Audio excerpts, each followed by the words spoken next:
Hello guys, কেমন আছেন সবাই? আশা করছি সবাই ভালো আছেন। আজকে আপনাদের সামনে নিয়ে আসলাম আমি চিকেন কারি রেসিপি। এর জন্য আমরা একটা পাত্রে প্রথমে অয়েল দিয়ে সাথে পেঁয়াজ এবং কিছু খাড়া মশলা দিয়ে দেবো। 1 পিস তেজপাতা, 1 পিস দারুচিনি, 2 পিস এলাচি, সাথে 2 পিস লং। এবার পেঁয়াজগুলোকে ভালোভাবে ভুনতে হবে গোল্ডেন ব্রাউন কালার আসা পর্যন্ত।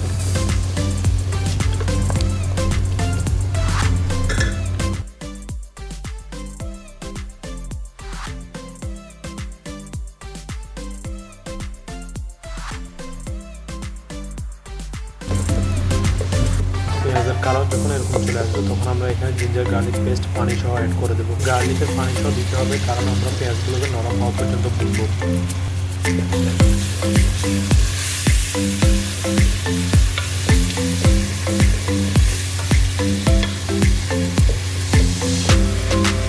পেঁয়াজ নরম হয়ে কালার এরকম হয়ে আসলে চিকেনগুলো এখন ঢেলে দেবো। মনে রাখবেন চিকেনগুলো দেওয়ার সময় চুলার আঁচটা হাই ফ্লেমে রাখতে হবে। তবে হাই ফ্লেমে রেখে 4 থেকে 5 মিনিট চিকেনগুলোকে ভালোভাবে ভুনতে হবে পানি ছেড়ে দেওয়া পর্যন্ত।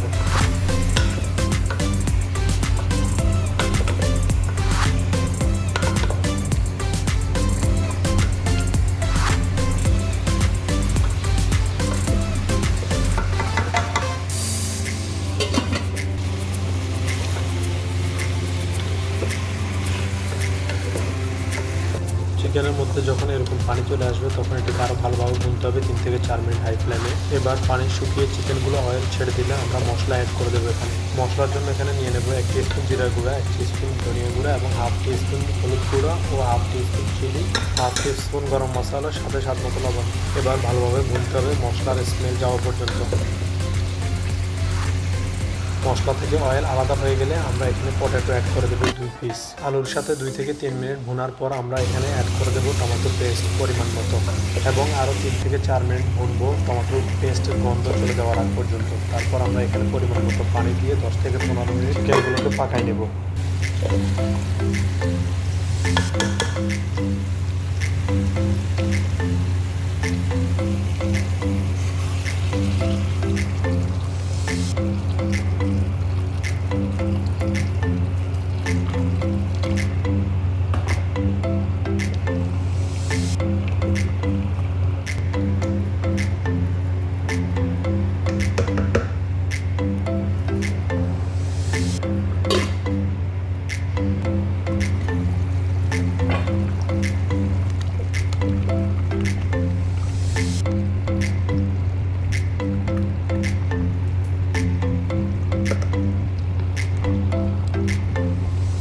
দেখুন আমাদের চিকেন কারি সম্পূর্ণরূপে তৈরি হয়ে গেছে।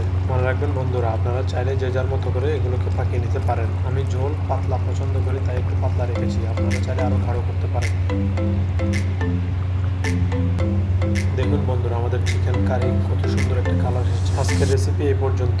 দেখা হবে অন্য কোনো ভিডিওতে। ভিডিওটি ভালো লাগলে লাইক, কমেন্ট, শেয়ার করে পাশেই থাকবেন। আসসালামু আলাইকুম ওয়া রাহমাতুল্লাহি তাআলা ওয়া বারাকাতুহু।